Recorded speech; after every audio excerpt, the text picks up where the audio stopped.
다가오는 5월 5일은 어린이날입니다.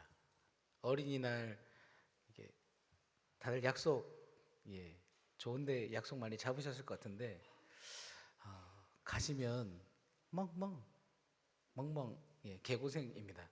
왜냐면 사람이 많아가지고 줄 서는 것도 그렇고 밥도 사 먹어야 되고 줄도 서야 되고 맛집 가면 비좁고 가면은 아시지 않습니까? 이렇게 왼수 같은 남편과 아이들과 함께 어디 가면 싸우고 차도 막히고, 근데 가까운 곳에 너무 귀한 곳에 애플워치 다들 있으시죠?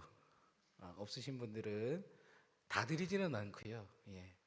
드리는 분이 제한적인데 어쨌든 순간 애플워치가 뭐지 할 수 있는데 시계이고요. 이어폰 청년들 좋아하는 선물들도 있고 화면에 밥솥이 왜 나왔나 저게 뭘까 이렇게 할 수 있는데 지금 우리 대한교회 정교인 한마음 체육대회 준비위원분들이 계십니다. 오종국 장로님을 위세하여 지금 정말 열심히 준비하고 계시거든요. 그래서 최선을 다해 준비하고 계시기 때문에 여러분들 꼭 시간 내셔가지고 오셔서 무료로 주시는 대접하는 맛있는 식사도 하시고 아이들을 위한 식사와 간식과 좋은 시간들이 있으니까 오셨으면 좋겠습니다. 혹시라도 두 분 정도가 마음속으로 이 나이에 내가 가가지고 뛰기도 그렇고 딱히 할 것도 없다, 아니면 새가족분 중에 등록한 지 얼마 안 되신 한 두 분 정도가 아직 어색해서 방해만 되는 게 아닐까, 그런 걱정하실지 모르겠습니다. 그럼에도 꼭 자리를 지켜주셔야 되는 이유는 그 시간이 다른 사람이 아니라 우리 모두를 위한 시간이기 때문에 지금부터 함께 기도해 주시고요. 안전사고 없도록, 또 함께 정말 한 마음이 될 수 있도록 복음의 능력으로 우리 가정을 세워가는 해가 다른 사람이 아니고 우리가 함께하는 거니까, 가정을 세우려면 가정의 달 가족들이 다 함께 우리 모여서 동참해 주시기를 바랍니다. 각자 함께 기도할 때에 지금까지 대한교회가 가족 공동체로 그랬던 것처럼 슬플 때는 같이 위로하는 자리에서 의자도 나누고 음식도 나누고 위로하고, 또 기쁜 곳에서는 함께 자리를 우리 지켜주시기를 부탁드리겠습니다. 이렇게 말씀드린 이유는 오늘 본문 말씀에 이스라엘 백성들도 사실은 비슷한 갈등을 겪고 있었기 때문입니다.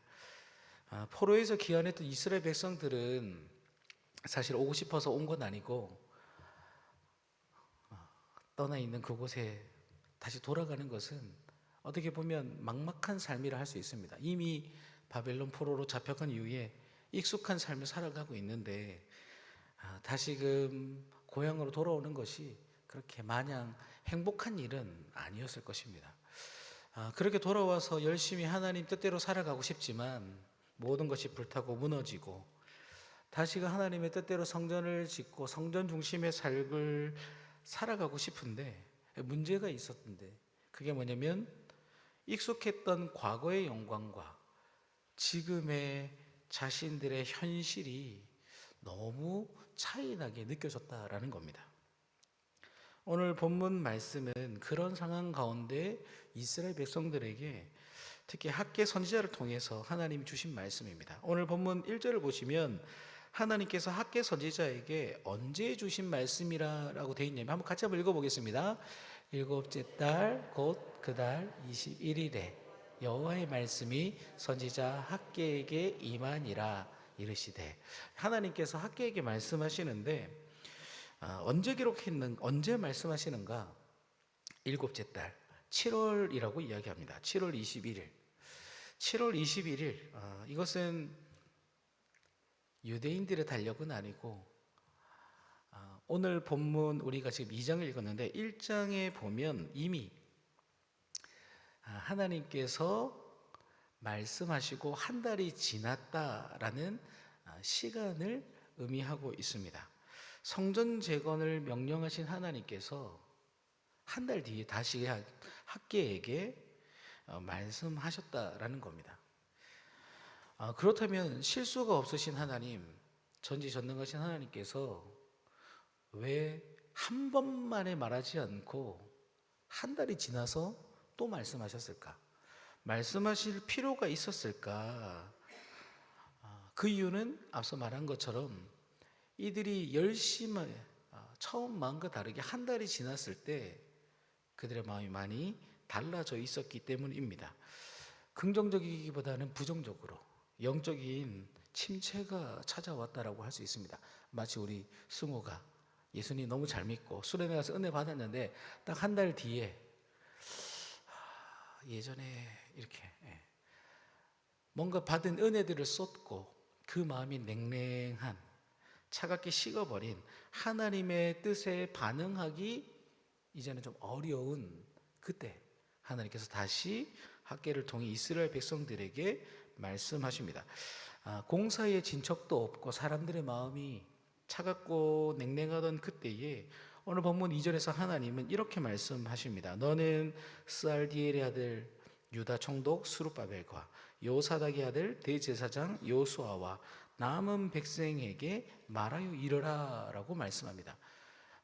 지금 하나님께서는 차가운 마음, 교회 공동체, 하나님의 백성들이 두 손 두 발 다 내려놓고 아무것도 하나님 앞에 믿음으로 반응하지 못하는 그때에 누구를 통해 일하는지를 분명하게 보여줍니다.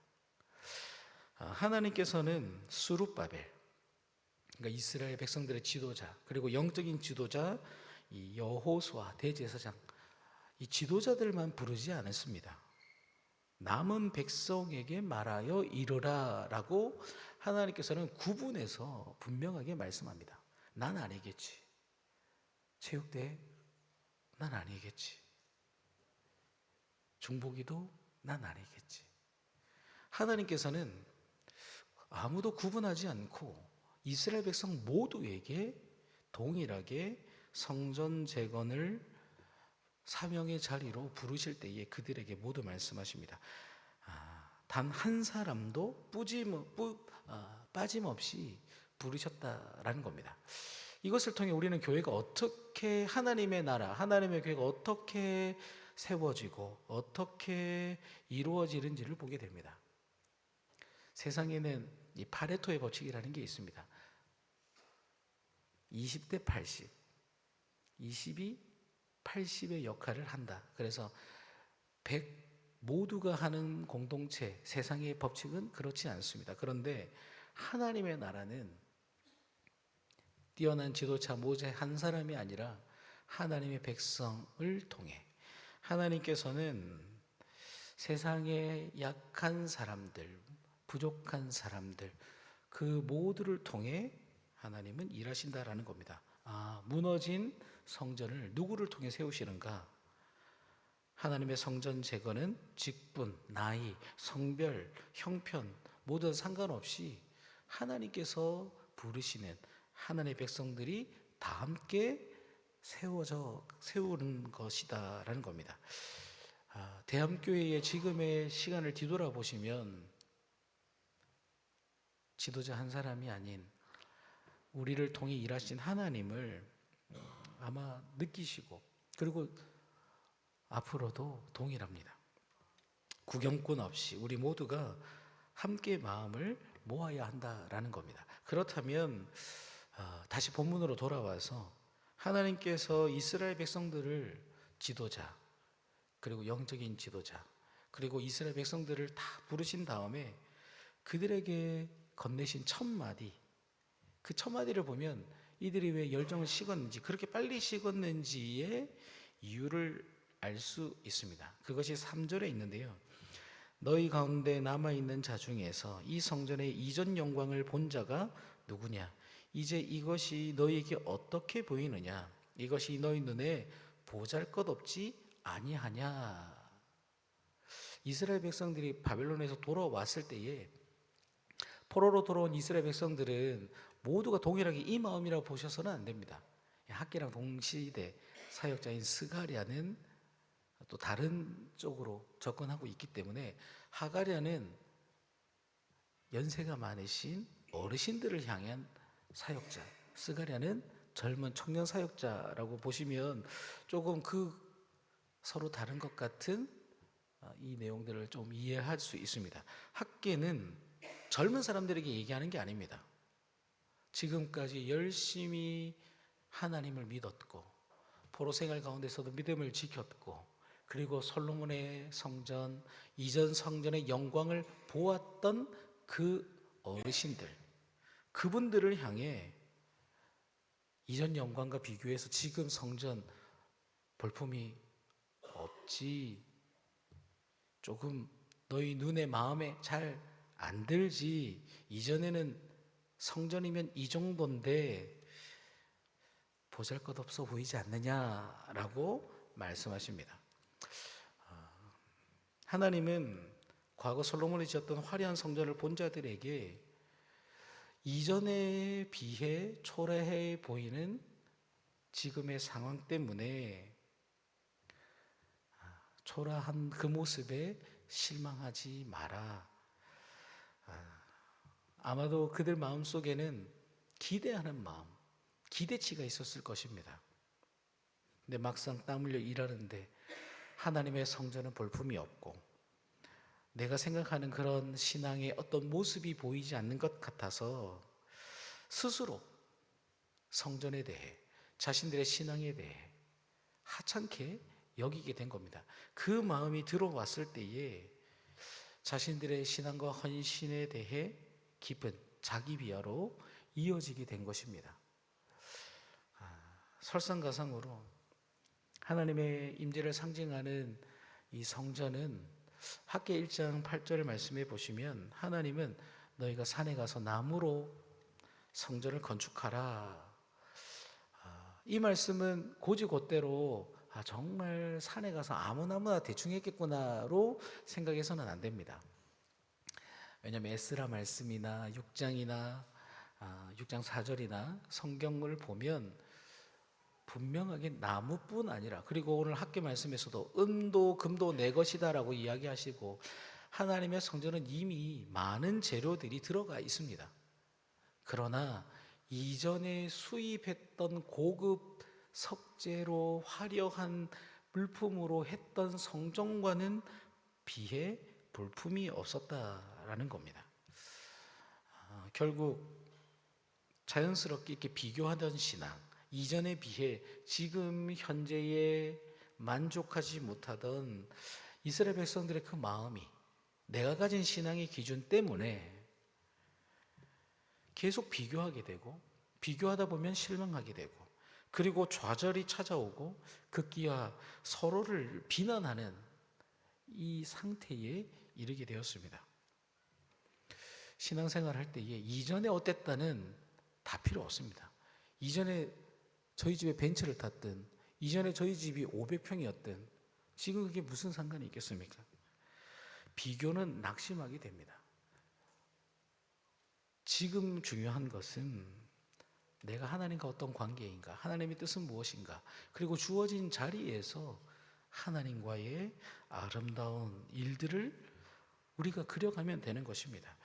하나님의 일들을 감당할 때 우리는 늘 이런 순간을 만나게 됩니다. 우리가 늘 좌절하는 이유, 제가 요즘 자주 보는, 밥 먹을 때 꼭 보는 프로가 있습니다. 그 프로에 좌절하는 이유는 서로에 대한 실망, 서로에 대한 감정들, 가장 중요한 것은 그런 것들을 내려놓았을 때, 서로를 존중할 때에 그 가정들이 회복되는 이혼 숙녀라는 프로를 보며 많이 공감하고 있습니다.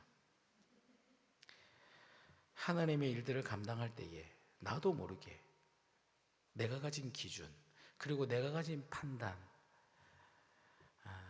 거기에 우리가 봉착하면 우린 늘 실망할 수밖에 없습니다. 지금 우리에게 필요한 것은 가정에서 내 눈에 차지 않는 남편을 향한 비난이 아니라 그 남편을 존중할 수 있는 내 마음, 사랑, 직장에서 믿음을 드러내지 못한 채 하나님의 사랑을 드러내지 못하는 내 모습에 실망하는 것이 아니라, 그러나 이곳에서 일하실 하나님을 기대하며 기도하며 조금씩 조금씩 하나님의 일들을 감당하는 것.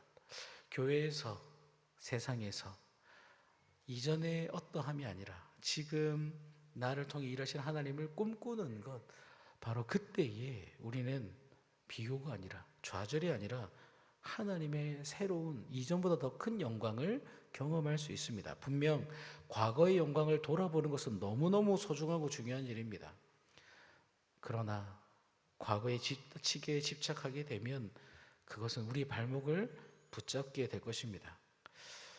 이스라엘 백성들은 성전을 지으면서 이렇게 지어도 솔로몬이 지었던 예전의 그 성전보다 별 볼품도 없을 텐데 굳이 뭐 할 필요가 있나?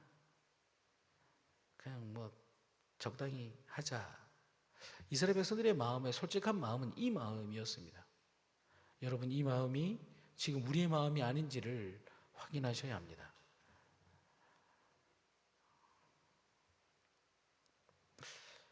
스스로 비교하며 낙심했던 이스라엘 백성들에게 하나님은 학개를 통해 위로의 말씀을 주십니다. 뭐라고 하시냐면 4절과 5절 말씀인데요. 그러나 여호와가 이르노라 스룹바벨아 스스로 굳세게 할지어다. 이 땅 모든 백성아 스스로 굳세게 하여 일할지어다. 내가 너희와 함께하노라. 나의 영이 계속하여 너희 가운데에 머물러 있나니 너희는 두려워하지 말지어다. 하나님께서는 비교하고 낙심하고 현상 유지도 한 것에 대해 불편함을 느끼고 있던 이스라엘 백성들에게, 낙심한 그들에게 두 가지를 통해 위로하시는데, 먼저 첫 번째는 이 성경에서 세 번째 말한다는 건 참 중요한 의미가 있는데, 세 번 거듭 반복하시는 것이 뭐냐면 굳세게 할지어다입니다. 굳세게 할지어다. 두 번째가 뭐냐면 두려워하지 마라 라는 겁니다. 두려워하지 마라. 우리 옆에 계신 분들에게 이렇게 한번 따뜻하게 선포했으면 좋겠습니다. 굳세게 합시다. 네, 굳세게 합시다. 한 번 더 인사하겠습니다. 두려워하지 맙시다. 네, 두려워하지 맙시다. 아멘. 하나님께서는 믿음으로 살아가지만 여전히 하나님의 뜻 앞에 반응하지 못하고 실망하고 넘어지고 쓰러지는 그들에게 하나님은 책망하시기보다 굳세어라, 그리고 두려워하지 말라라고 말씀하십니다. 근데 이 굳세어라, 이거는 뭐 굳세어라 금수나 뭐 그냥 힘을 내어라, 이건 내 안에 억지로 힘을 내라는 그런 의미가 아닙니다. 이 단어의 어원을 보면 어떤 뜻이냐면 강하게 달라붙어 있는 상태를 의미합니다. 강하게 달라붙어 있는 상태. 그러니까 나 스스로는 할 수 없다 이렇게 포기하지 말고 나와 함께 하시는 하나님께 꼭 붙어서 그분의 말씀을 전적으로 신뢰하며 마음을 단단히 먹으라라는 것입니다. 하나님 붙잡고 하나님을 신뢰하고 의지하라, 낙심하지 마라라는 겁니다. 성전을 짓다 절망했던 이스라엘 백성들을 위로하신 하나님께서 지금 믿음으로 살아가며 때때로 좌절하고 때때로 실망하고 때때로 자포자기하고 때때로 비교하고 믿음으로 살아가던 우리의 모습이 이러하다면 하나님도 동일하게 우리에게 말씀하실 것입니다. 사랑하는 아들아, 딸아, 두려워하지 마라, 굳세어라. 두려워하지 말고 굳세어라. 하나님은 지금 이 예배를 기뻐하시고 우리의 모임을 코로나 이전에 몇 명이 모였든 지금 여기가 무엇이든 다 중요한 것이 아니고 하나님 안에서 2026년 지금 이 시간 어떤 예배를 드리는지, 내 삶이 버겁고 힘들고 내 모습은 초라해도 하나님을 신뢰하는 믿음으로 굳세어지고 두려워하지 않을 때에 하나님은 우리에게 위로하시고 약속하시는 게 있습니다. 하나님 앞에서 우리가 굳셀 수 있는 근거가 있는데 5절 말씀에 보면 나의 영이 계속하여 너희 가운데 머물러 있다라고 말씀합니다. 임마누엘 되신 하나님께서 지금도 보이지 않는 것 같고 멀리 계신 것 같아도 우리의 안고 일어섬을 하시고 우리의 머리털을 세신 하나님께서 지금도 주님을 신뢰하고 두려워하는 마음을 거두고 담대하게 말레이시아 땅으로, 태국 땅으로, 또 하나님 맡기신 사명의 자리로 믿음으로 몸부림치는 우리에게 하나님은 함께 하십니다. 때문에 굳세어 주시고 또 두려워하지 않아야 합니다. 말씀을 정리하겠습니다. 우리가 믿음으로 나아갈 때에 하나님은 참으로 놀라운 약속을 주시는데, 우리 9절 말씀을 같이 한 목소리로 읽겠습니다. 같이 읽겠습니다. 이 성전의 나중 영광이 이전 영광보다 크리라. 만군의 여호와의 말이니라. 내가 이곳에 평강을 주리라. 아멘. 아멘. 예. 우리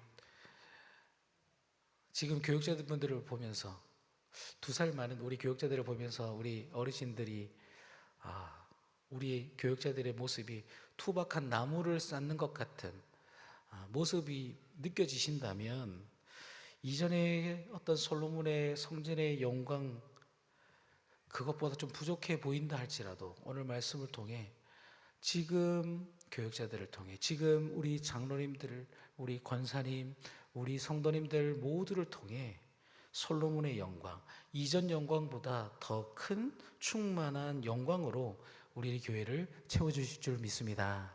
아멘. 비록 당장은 내가 손해보는 것 같아 뒤처지는 것 같아도 믿음으로 굳세어지는 마음으로 두려워하지 않고 하나님 뜻대로 살아갈 때 하나님은 친히 우리의 가정을, 직장을, 삶의 자리를 하나님은 아름답게 새롭게 하여 주실 것입니다. 오늘 이 말씀을 기억하며 우리의 비교, 우리의 고정관념, 이전의 생각, 십자가 밑에 다 내려놓고 지금 우리를 통해 일하실 하나님의 뜻은 무엇인지 함께 마음과 생각을 모아 주의 영광을 바라보는 우리 모두가 되기를 주님의 이름으로 축복합니다. 아멘.